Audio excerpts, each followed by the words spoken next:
Lagos has been described as a microcosm of the Nigerian nation, currently inhabited by an estimated 20 million people, and continues to take in thousands of visitors from other parts of the country on a daily basis, majority of whom would always find a way to stay back and try to eke a living. Fortunately, the Lagos megacity, or megalopolis, is, as some politicians have decided to call it, is increasingly being dogged by building collapses and a general problem of infrastructure decay, especially in the earliest development parts. Many a time, the avoidable loss of human life becomes the commonest single denominator when such mishaps occur. Joining us now to have a chat is Olufunsho Elulade, who is General Manager at Lagos State Material Testing Laboratory. It's good to have you with us. Good afternoon. So, thanks for having me. Yeah. So, walk us through what is the major functions of your agency? Well, the major function of the agency is to ensure zero tolerance to building and civil engineering infrastructure collapse in Lagos State. And of course, the mission is just to establish a system whereby all distressed building and civil engineering infrastructure collapses are resolved amicably with all the necessary quality assurance mechanism available. Good. Great. Can you tell us about forthcoming engagement with all building and civil engineering construction?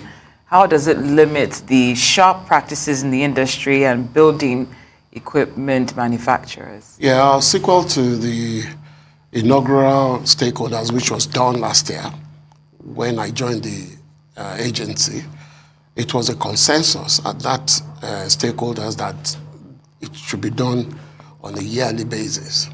And you would understand that the collapse at the Ikoyi, November 1st, actually opened a can of worms, whereby we felt that this year we actually need to come up with the socio-economic impact of why people engage in sharp practices, either directly or indirectly, so that we'll have to look at it from that perspective, so that we'll reduce to the minimum the incessant building collapse in the state. Very good. Now, it's still going on about the Ikoyi building collapse. One would have thought a building which was originally scheduled to have a specific number of stories, and more were added to it, which culminated in, unfortunately, the many loss of lives. One would have argued then that what was being done by the Lagos State agencies responsible for such at least prevented this from happening. And then when you look at some environmental conditions as well, maybe we have a little rain, climatic conditions, and then you have houses, just collapsing on their own after a few years of being built. So what's your thoughts on that? Yeah, it was just an unfortunate, avoidable, unwarranted incident. No building should have collapsed. If people had followed the right, route to get their building tested and exactly the main function of the agency. You may argue that there hasn't been much advocacy or public enlightenment, and these stakeholders will present that opportunity. And in addition to that, it will be the first public forum whereby a lot of, not only Ikoyi, there are several buildings that has collapsed after Ikoyi, and it will be the only forum whereby all the experts in the industry will gather to actually look deeply into, causes of collapse in the state. And perhaps maybe it will be the first public forum whereby even the outcome of the report of the Ikoyi collapse will be discussed, in the state. So the conference presents, a lot of things for people who are in the built industry to actually know and find out, because a lot of things are happening in the state that people don't even know.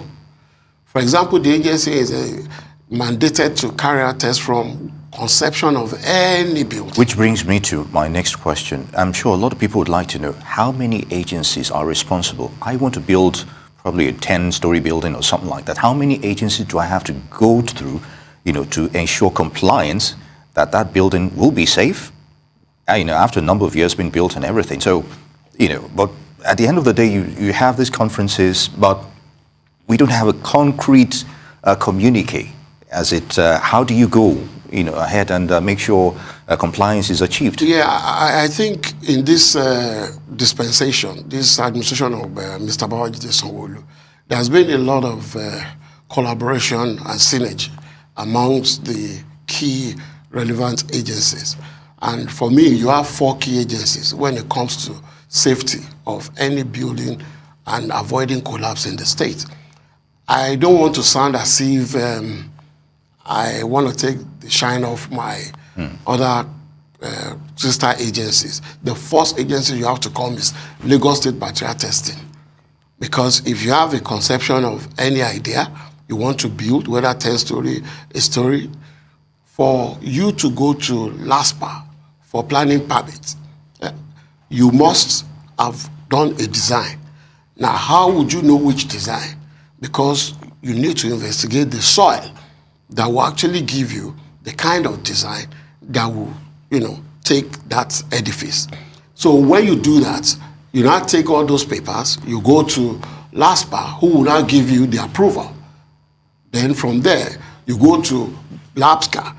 LAPSCA are the ones that are entitled to make sure you are building to the right design or plan, like you said you've done. Then Safety Commission, they now go to your site to make sure all the health and safety, rules and regulations are observed. So there are 4 key agencies, and we've been meeting quarterly, to see what is happening. How can we collaborate better? How can we reduce, collapse in the state? How can we come up with a lot of public enlightenment? For example, last week, LASPA did their own stakeholders conference. I was there, to give a goodwill message. So it's the 4 agencies, material testing, LAPCA, LASPA, and Safety Commission. So would you say these 4 key agencies have pulled their weight, or have any of the agencies been compromised to an extent? Well, no, I don't think so. Well, so to be candid, every country, you still have the bad eggs. Undoubtedly, everywhere in the world. But we are trying our best to make sure we are curbing sharp practices. And what the public don't understand, if you engage with all these, counterfeiters and, because there's been a lot of quackery in the business, you will find out that you are paying more than what you should have paid if you have come to the government righteously. Because once you are nicked or nabbed, it will penalize you, because there's a punitive measure which runs into millions. So I want to use this opportunity to tell negotiators, anytime you want to build, please do the right thing. Come to all these agencies and they will lead you aright. It's interesting, and I'm glad you brought up the issue of quackery, because you find some element of developers, as they call themselves, engaged in building. Ordinarily, they don't have anything to do with it. And then even there are some buildings dotted around the island and even beyond that have these issues, they're built so close together, and you find that even when you touch the materials of inferior quality, is it that they're, sidestepping your agencies and your sister agencies, or just doing this and getting away with it? You are just spot on, honestly.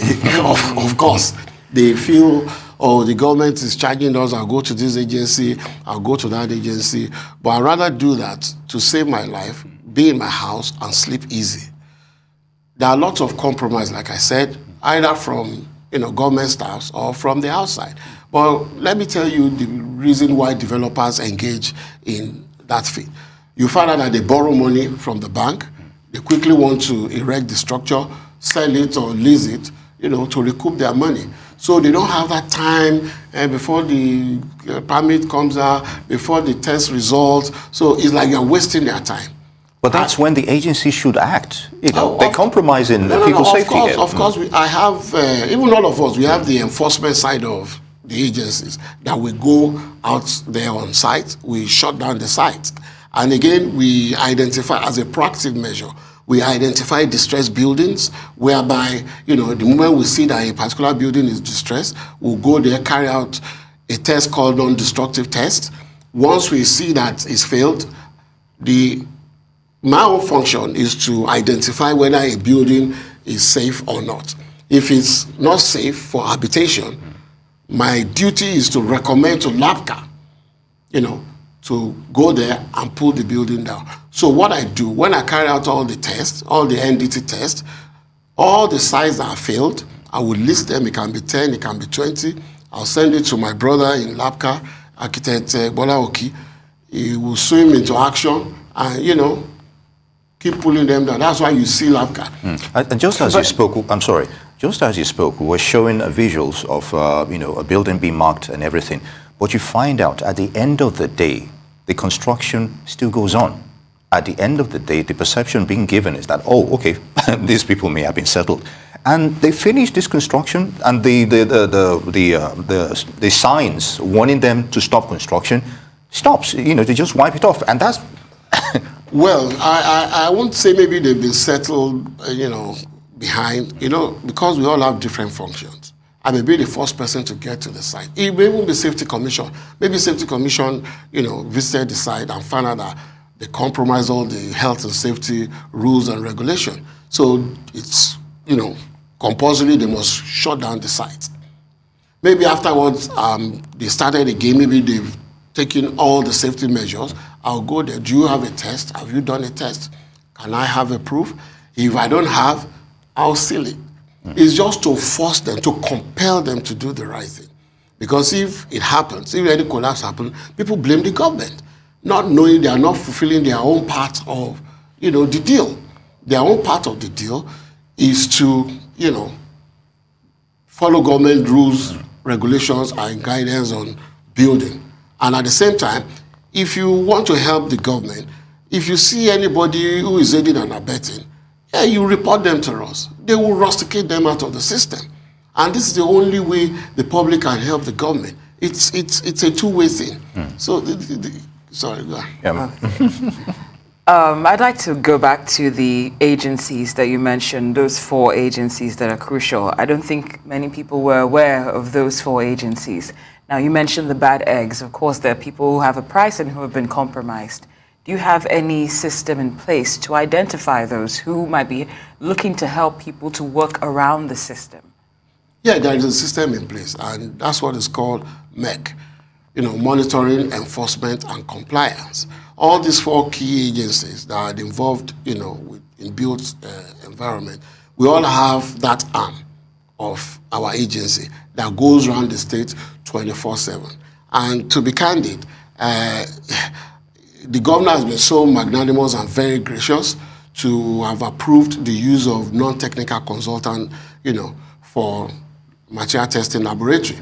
What they do, they go to all the nooks and crannies of Lagos State, and you'll be seeing a lot of them around to identify distressed building, report them, to check whether a particular construction has, test that has been carried out. If they haven't, we'll go and help them do the test. And again, you will find out that nowadays we've been going all over the state. For example, the governor mandated that all the schools in Lagos have to be tested. The first pilot was done 2020-21, which we tested 281 schools. Now we are testing over 663 schools this year. We've written all the hospitals, all the local government and LCDA building. In fact, all the banks. The government is taking a proactive measure to avoid what happened at Ikoyi and some other places, Butemeta, Yaba, and that is the business of the government. Very good. Now, there's a trend going on in Lagos State within the building sector, and I'm not sure this is also part of your agency, but I think it's within the scope of the agency's concern. So when you find buildings that have already been standing for a long time, and you find a commercialization of those buildings, meaning there will be alterations in those buildings, which to a large extent might compromise its safety at one point in time. So I'm asking right now, is there a specific agency that looks at buildings that have been standing, especially residential buildings, and then you find the people just putting up shops, hairdressing salons, or what have you, and just making alterations on the structural integrity of that building. So is there an agency that actually checks on that? And unfortunately, when we have building codes and town planning issues in this case seems to a large extent to be compromised. You find all sorts of structures springing up where they shouldn't ordinarily be. So for that alterations, is there a specific agency that handles that and yes, probably stops that? Yes, that's LASPA. LASPA and LAPCA. Yeah. That's why I told you there's been a lot of profound synergy. What they do, once they identify building of such circumstance, they will write me. They will list them and write me. Material testing, social address, do you have records of any test being carried out? If I have, I'll give it to them. They may recommend to the client that, see, you have to do a confirmatory test, because even if you want to carry out any renovation, because there is a change in use in Lagos, you will see people would apply for residential, they will turn it into commercial. It's only in Nigeria that I've seen a 3-story building. You have shops at the ground floor level, you have school in the middle, and you have churches at the top. So, that hasn't been designed to carry such imposed load.